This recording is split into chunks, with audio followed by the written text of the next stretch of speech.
You meet people every day. Some talk a lot but say nothing. Some stay quiet but understand everything. Some look confident but panic inside. Others look calm but are dangerously sharp. The truth is simple. You don't understand people by what they say. You understand them by how their brain works. Psychology is not about reading minds. It's about reading patterns. Today you will learn how to judge anyone's brain, not to manipulate, but to protect yourself, understand people, and stop being fooled. Number 1, how they handle silence. Carl Jung said, "Silence is the element in which great things fashion themselves. Watch how a person behaves in silence." Example, some people panic when there is silence. They start talking nonsense. They fill gaps with jokes, stories, or noise. This tells you something important. Their brain is uncomfortable with itself. A strong mind can sit quietly without anxiety. A weak or insecure mind needs constant stimulation. Brain rule. The person who is comfortable in silence usually thinks deeper. Number 2, how they react when proven wrong. This is one of the strongest indicators of intelligence. Sigmund Freud believed, being entirely honest with oneself is a good exercise. Example, you correct someone politely. 2 reactions are possible. They listen, reflect, and adjust. They get defensive, angry, or sarcastic. The second person is not protecting truth. They are protecting ego. Smart brains update beliefs. Weak brains defend them. If someone cannot accept being wrong in small matters, they will be dangerous in big ones. Number 3, how they talk about people who are not present. Pay attention here. George Bernard Shaw said, "People who talk about others usually have little to say about ideas." Example, someone constantly gossips, talks badly about colleagues, friends, relatives. Understand this clearly. If they talk about others to you, they will talk about you to others. This shows a brain that operates on social comparison, not depth.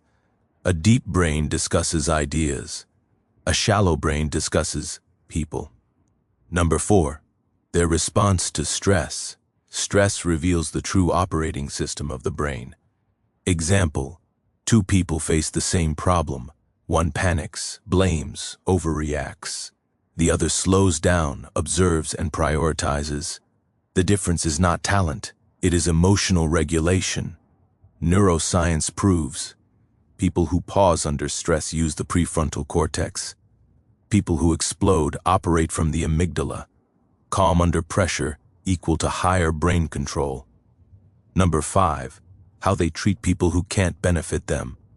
This one never lies. Watch how someone treats waiters, drivers, juniors, strangers. Example, if someone is polite only to powerful people, their brain is transactional, not ethical. A person's real character appears when there is nothing to gain. Respect without benefit shows internal values. Fake politeness shows strategic behavior. Number 6, how they make decisions.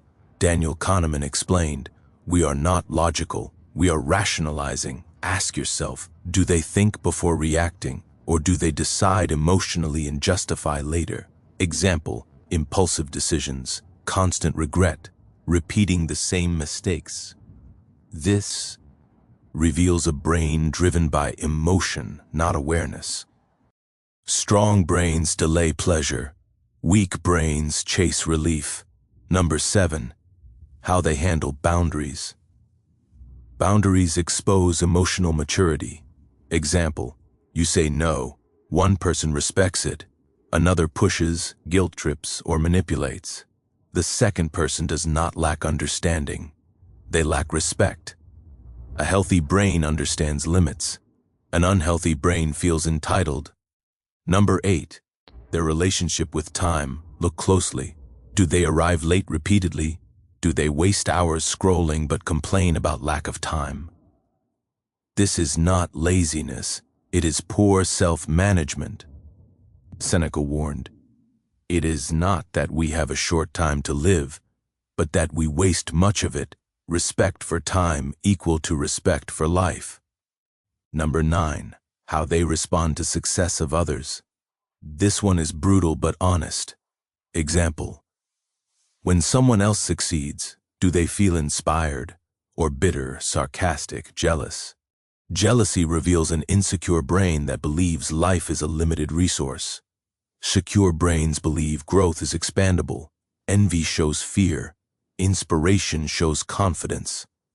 Number 10. Their self-awareness. Ask someone a simple question. What is your biggest weakness? Example. Some answer honestly, some joke, some blame others, some get offended. Self-awareness is the foundation of intelligence. Nietzsche said, "Knowing yourself is the beginning of all wisdom. A brain that can observe itself is powerful. A brain that avoids itself is fragile." Number 11. How they handle failure. Failure is a mirror. Example. Do they learn, or do they blame luck, people, system?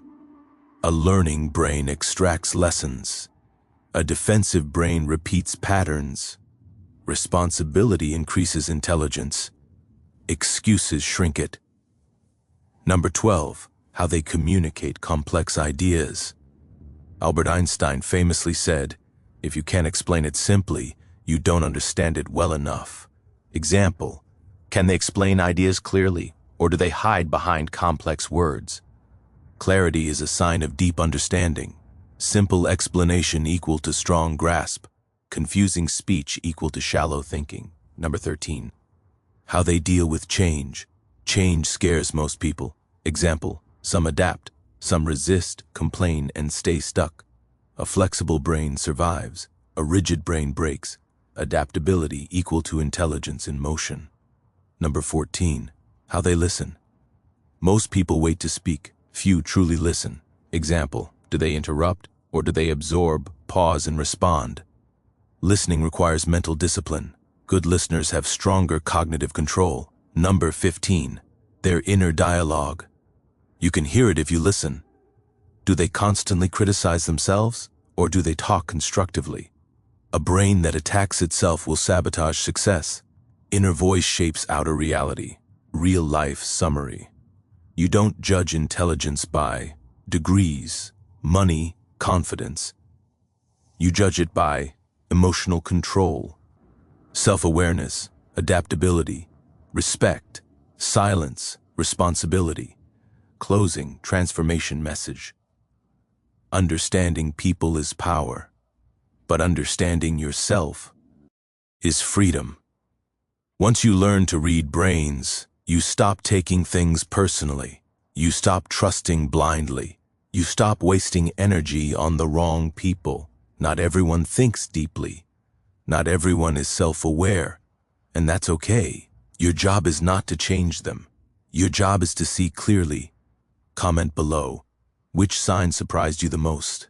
Like, share, subscribe. This channel is not for noise. It is for clarity.